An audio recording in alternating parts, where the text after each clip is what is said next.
Before we get started, I want to remind you that if this quarantine is exacerbating issues in your relationship, or if you're solo and it's creating issues of touch hunger for you, I'm here to listen. And we're also beginning to see some portions of our country and our world reopening, which creates a whole new set of stresses. So if you need somebody who can listen without judgment and who can help you to learn how to navigate and negotiate this new world that we're living in, I'm here to listen. Welcome to the final episode of COVID Confidential. Today we're going to talk with Stefanie, who is at home with a bunch of kids. And before we get started, I just want to say thanks to all of you. I hope that this series has been helpful, and I look forward to seeing you soon with my next new video series where I start looking at television and movie scenes through the perspective of how they communicate about relationships and sex. But before that, let's get to Stefanie. I live with my 3 kids. They're girls. They're almost 3, 6, and 9. And my husband is working from home.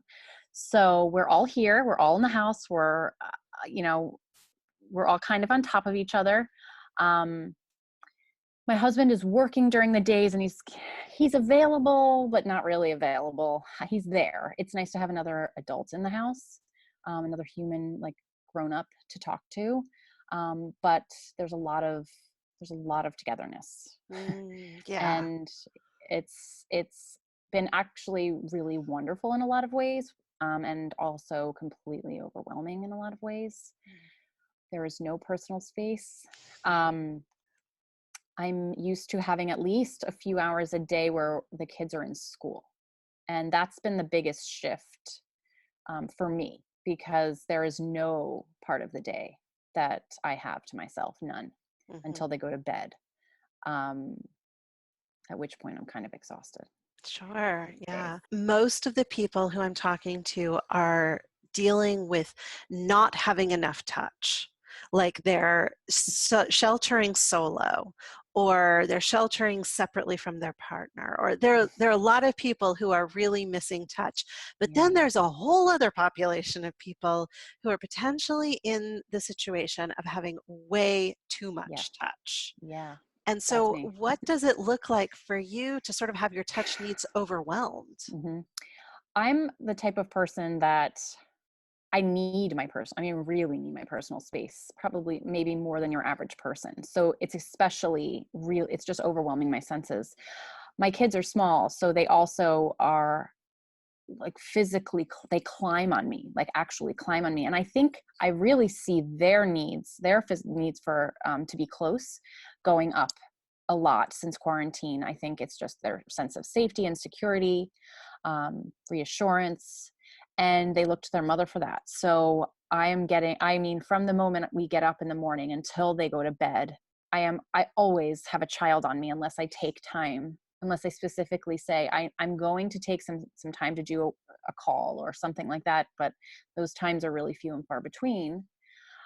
So I'm overwhelmed. I feel like I would really like to have some time where I can just be without someone near me or on top of me. Yeah. What is that doing to your emotional state? I get frustrated a lot, and I have the it's not fair mentality happen a lot. I feel guilty about it because these are my kids. And I find it's interesting because I'm finding myself drawn to my husband more. Like I still am craving a different kind of touch. Like I don't mind cuddling with my husband and having him like give me a back massage, like that I love. And I actually need more of that now. But the kind of presence of my kids, it's like a different level. It's a different kind of overwhelm that's happening, and it's making me feel all sorts of, like I said, guilt, frustration, overwhelm.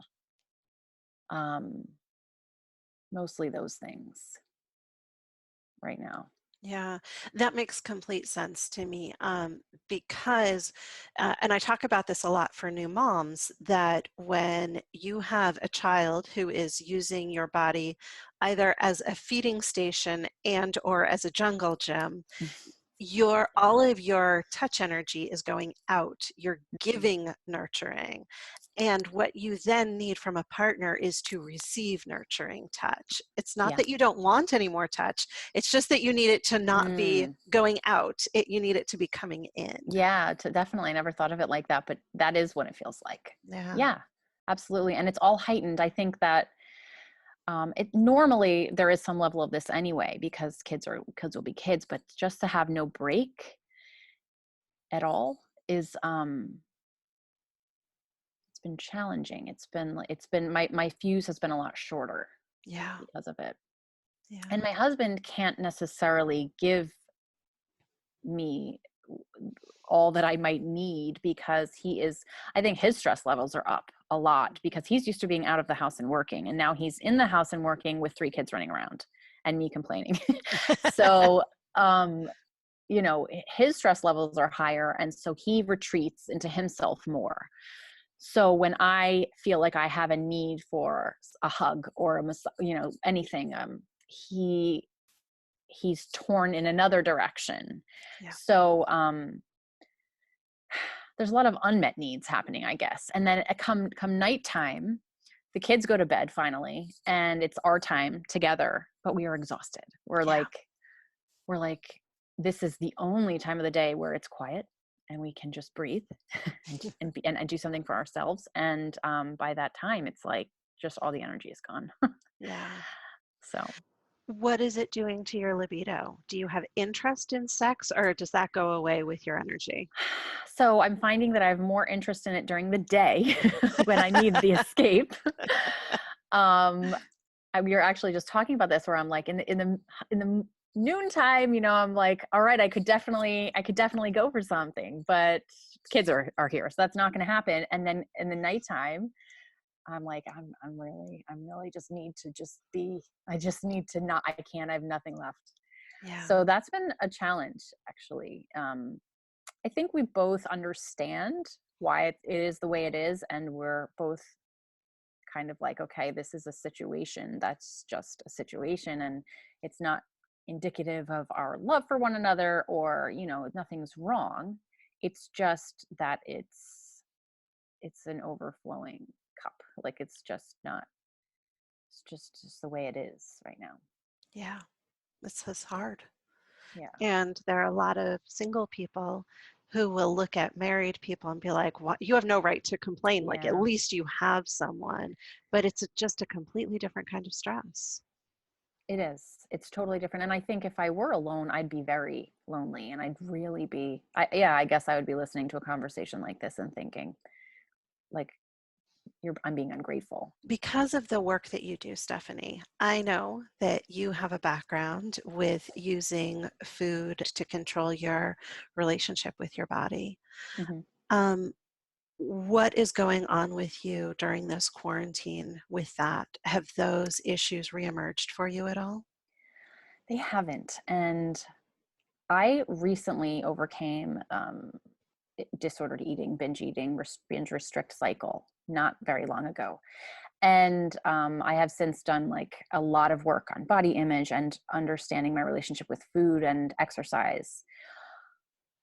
I say to my husband now, I say, if this had happened several years ago, this would have been a disaster because I would have had even less. I mean, I would have been all consumed in the stress of my body and using food to cope. I've been using exercise as a means to like ground myself, but not in any kind of excessive way. It's been a really nice outlet for me.